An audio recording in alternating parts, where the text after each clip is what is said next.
GMR గారు ఆనాడు Hyderabad airport కట్టాలని ఆయన అనుకున్నారు. అంటే ఉమ్మడి ఆంధ్ర రాష్ట్రానికి నేను సేవ చేయాలనుకున్న వ్యక్తి. కానీ ఆనాడు గౌరవ ముఖ్యమంత్రి చంద్రబాబు నాయుడు గారు కొంచెం సందేహం ఉండేది.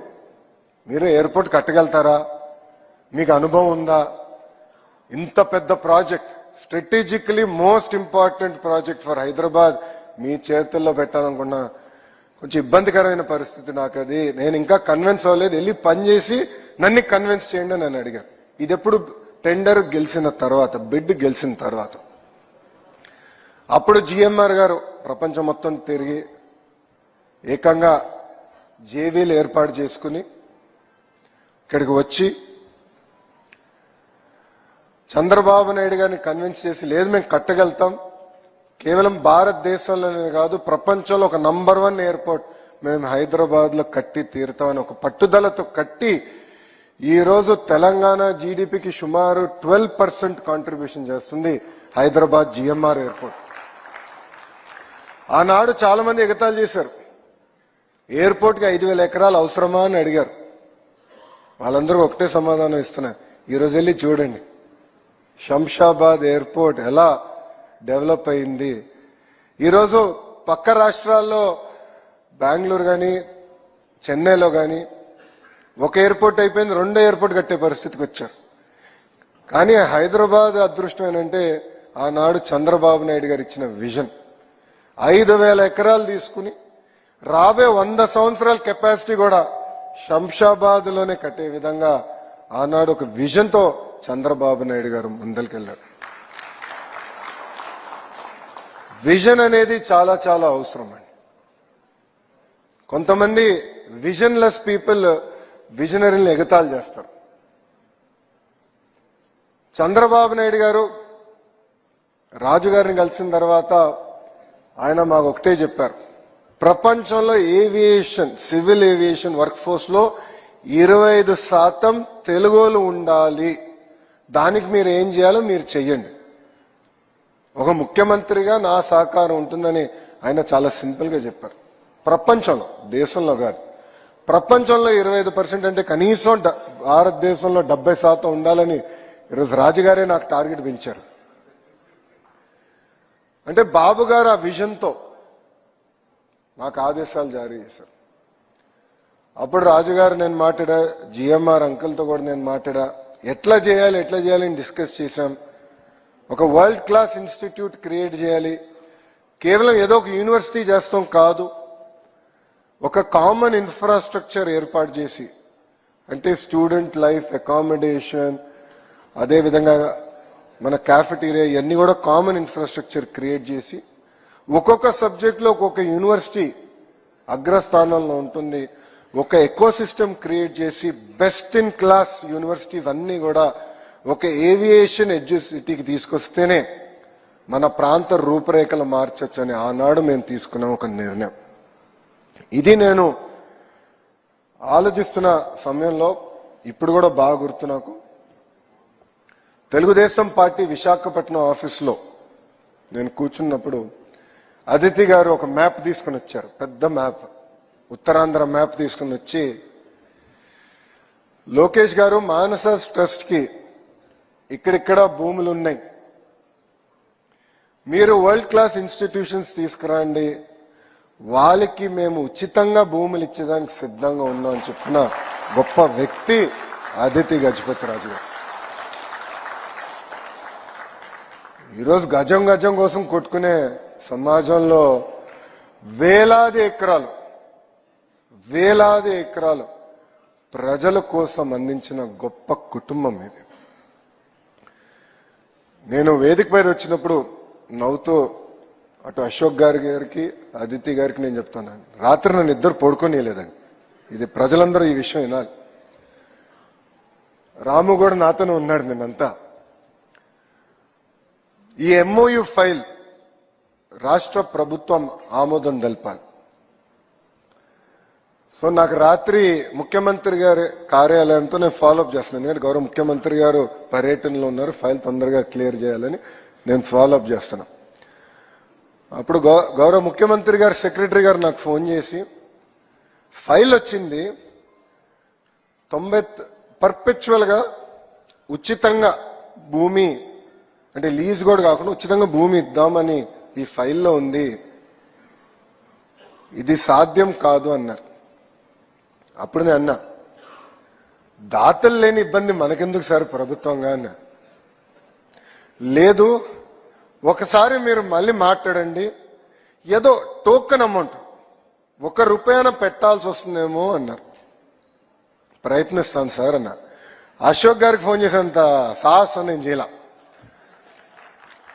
అదితి గారికి ఫోన్ చేశా, సస్యమేర ₹1 కూడా ఒప్పుకోలేదు, వాళ్ళు ₹1 కూడా ఒప్పుకోలేదండి. అంటే ఆ పట్టుదల, కమిట్మెంట్ సమాజం పట్ల ఎంత ఉందో దయచేసి ప్రజలందరూ గమనించాల్సిన అవసరం. ఒక గొప్ప మనసుతో మా కుటుంబంలో ఏవియేషన్ బ్లడ్ ఉంది. మా ఫ్యామిలీలో ఒకరు ఆనాడు బ్రిటిష్ కాలంలో ఒక పైలట్ లైసెన్స్ రావాలంటే చాలా కష్టమైన పరిస్థితి. అలాంటిది మా కుటుంబంలో ఒకరికి వచ్చింది, ఏవియేషన్ లో మా బ్లడ్ లో ఉంది. మా మానసాస్ పేరు పెట్టారు, అది చాలు మాకని చెప్పిన గొప్ప కుటుంబం వేదిక మీద ఉన్న కుటుంబాన్ని సభాముఖంగా ప్రజలందరికీ తెలియజేస్తాను. ఇది నేను ఎందుకు చెప్తున్నానంటే, ఆలోచనలు రావచ్చు, చేయాలనే తపన ఉండొచ్చు, కానీ కలిసికట్టుగా వచ్చి ఎస్ మీరు నడవండి, మీరు చేయండి, మీకు అండగా నిలబడతాం అని చెప్పే వాళ్ళకి చాలా తక్కువ మంది ఉంటారు. నిజంగానే ఈ సభాముఖంగా అశోక్ గారిని, అదేవిధంగా ప్రత్యేకంగా అదితి గారిని, వాళ్ళిద్దరికీ నా హృదయపూర్వక కృతజ్ఞతలు తెలుపుకుంటున్నాను. ఈ ఎడ్యుసిటీ అనేది కేవలం రాష్ట్రానికి, దేశానికే కాదు, ప్రపంచానికి ఒక ఆదర్శంగా నిలబడబోతుంది. ఆనాడు ఎట్లయితే మనందరం కథలు విన్నాం ఐఎస్బి గురించి, this will be an institute that will be better than the Indian School of Business. నిన్న మేము ఇక్కడికి వస్తుంటే రాము నేను కూడా మాట్లాడుతూ వచ్చాం, ఇద్దరం కలిసి ప్రయాణం చేసాం. నేను సుమారుగా 2 గంటలు ఏ యూనివర్సిటీస్కి వెళ్ళాలి, ఫిబ్రవరి నుంచి ఎవరెవరు గడపలు దొక్కాలి, ఈ ఎకో సిస్టమ్ ఎలా బిల్డప్ చేయాలి, ఇంజన్ లో ఎవరు, డ్రోన్స్ లో ఎవరు, ఏవియానిక్స్ లో ఎవరు, అదేవిధంగా ఏటీసీ ట్రైనింగ్ చాలా చాలా అవసరం, పైలట్స్ కూడా అవసరం. సో ఎవరెవరి దగ్గరికి వెళ్ళాలి, ఎలా తీసుకురావాలి, దానిపైన ఆల్రెడీ మేము వర్కౌట్ చేస్తాం. అంటే ఒక పట్టుదల, ఒక కమిట్మెంట్ తో ఏదైతే ఏవియేషన్ ఎడ్యుసిటీని ఒక వరల్డ్ క్లాస్ మోడల్ గా చేయాలని దానిపైన మేమందరం కూడా అహర్నిశలు కష్టపడతామని గజపతి రాజు గారికి, అశోక్ గజపతి రాజు గారికి మీ అందరి సమక్షంలో ఆయనకు నేను తెలియజేస్తున్నా. ఆంధ్ర రాష్ట్రాన్ని అభివృద్ధి చేయాలనే లక్ష్యంతో కూటమి ప్రభుత్వం పనిచేస్తుంది.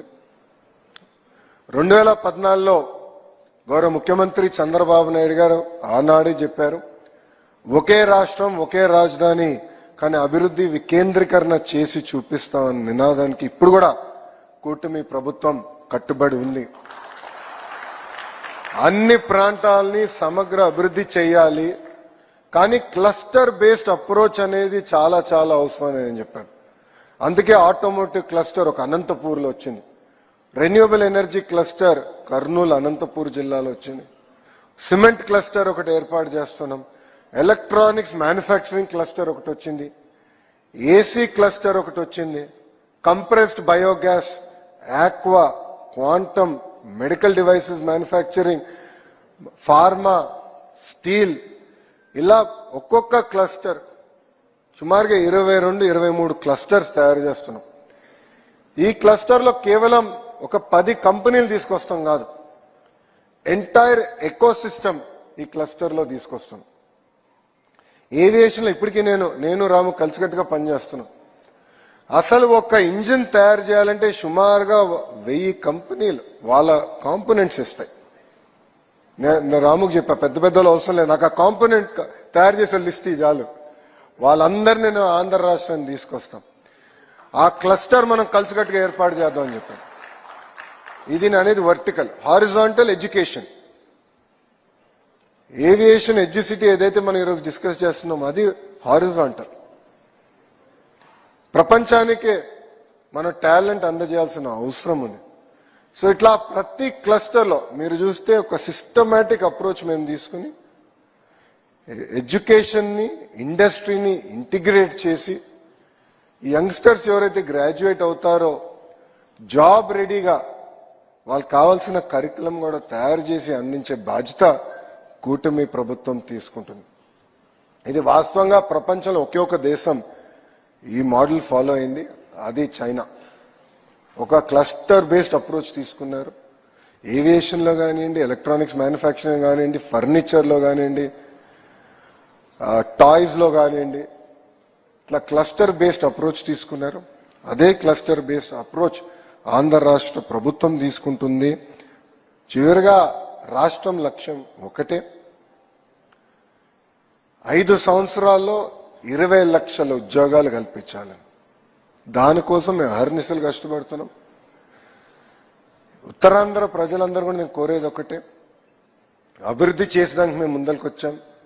మీ సహకారం కూడా చాలా చాలా అవసరం.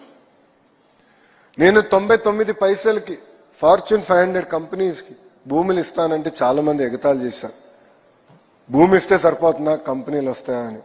ఆ ఒక్క నిర్ణయం వల్ల టీసీఎస్ వచ్చింది, ఆ ఒక్క నిర్ణయం వల్ల కాగ్నిసెంట్ వచ్చింది.